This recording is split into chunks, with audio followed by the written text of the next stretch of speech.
विकास और समृद्धि तब तक सुनिश्चित नहीं हो सकती जब तक देश की सुरक्षा सुनिश्चित ना हो, और ये काम प्रधानमंत्री नरेंद्र मोदी के नेतृत्व में केंद्र की सरकार ने करके दिखाया है। यह कहना है भारतीय जनता पार्टी के वरिष्ठ नेता और राज्यसभा सांसद सुधांशु त्रिवेदी का, जो केंद्र सरकार के 11 वर्ष में किए गए कामों के उपलक्ष्य में आयोजित विकसित भारत के अमृत काल कार्यक्रम में हिस्सा लेने आगरा आए थे।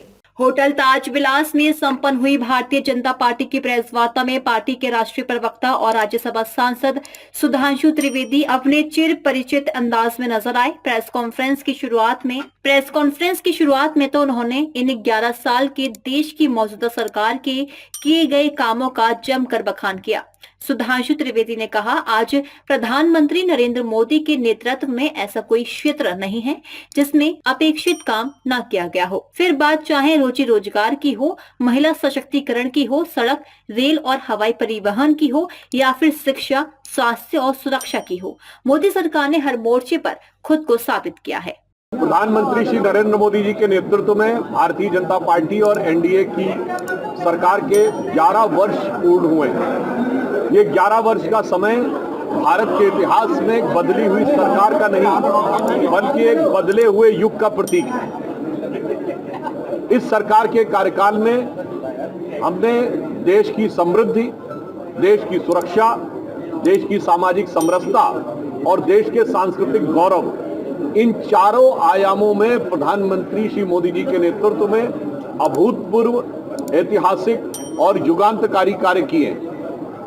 सर्वप्रथम मैं बताना चाहता हूं कि विकास के क्षेत्र में जो हम लोगों ने कार्य किए हैं वो किसी से छुपे नहीं।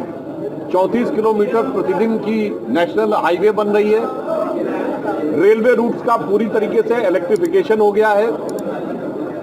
जो एयरपोर्ट थे उनकी संख्या दोगुनी से अधिक हुई है। 23 एम्स हो गए हैं, 8 नई आईआईटीज और 7 नए आईएम्स बने हैं, 490 से अधिक यूनिवर्सिटीज बनी हैं, 325 के लगभग नए मेडिकल कॉलेज बने। और कोई भी विकास का क्षेत्र हो वो तब तक सार्थक नहीं हो सकता जब तक हर अंतिम सीढ़ी पर खड़े हुए व्यक्ति तक उस विकास की किरण न पहुंच जाए। तो इस समय 4 करोड़ से अधिक प्रधानमंत्री आवास बने हैं, 12 करोड़ घरों को शौचालय मिला है, 15 करोड़ घरों को नल से जल मिला है, 81 करोड़ लोगों को अनाज मिल रहा है। और इतना ही नहीं है, 97 करोड़ भारत में इंटरनेट कनेक्शन हुए हैं, 1 अरब 16 करोड़ फोन लोगों के हाथ में है। उस दृष्टि से यदि देखें, और किसान सम्मान निधि, आयुष्मान भारत और जेनेरिक मेडिसिन के द्वारा एक प्रकार से हम कहें तो पढ़ाई की भी व्यवस्था, कमाई की भी व्यवस्था और दवाई की भी व्यवस्था सुनिश्चित करने में केंद्र सरकार ने अभूतपूर्व योगदान दिया है। इस पंक्ति के साथ अपना निवेदन समाप्त करता हूं कि जो कुछ हमने इन 11 वर्षों में प्राप्त किया है, स्वप्न देखा था कभी, वो आज हर धड़कन में है।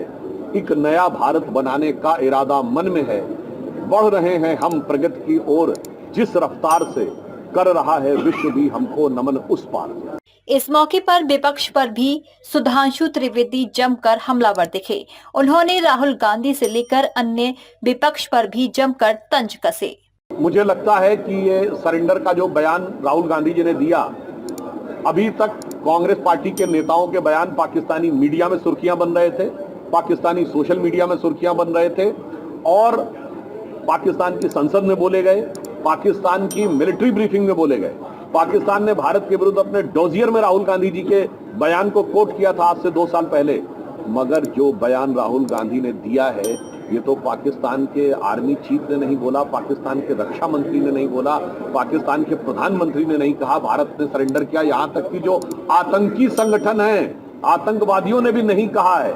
मसूद अजहर और हाफिज सईद ने भी नहीं कहा है भारत ने सरेंडर किया है। तो मुझे लगता है कि राहुल गांधी पाकिस्तान में मीडिया की सुर्खियां बटोरने के चक्कर में आज हाफिज से भी बड़े मुहाफिज पाकिस्तान का बनने की कोशिश कर रहे हैं। ये बहुत दुखद और दुर्भाग्यपूर्ण है, और यह भी दर्शाता है कि उनके अंदर नेता प्रतिपक्ष के पद को धारण करने की योग्यता और परिपक्वता पर प्रश्न चिन्ह लगा। विपक्ष वो है जिसको भारत की किसी चीज पर भरोसा नहीं था।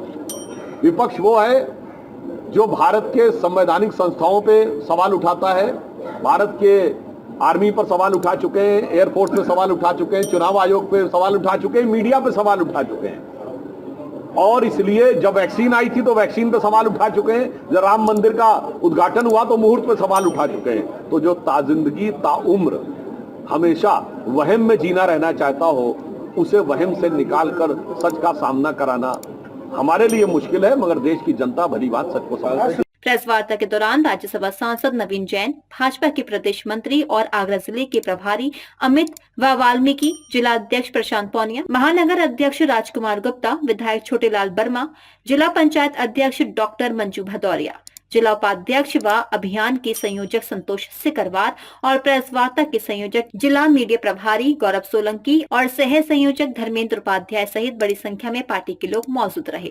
डीजी मानसा न्यूज के लिए दीपक राज की रिपोर्ट।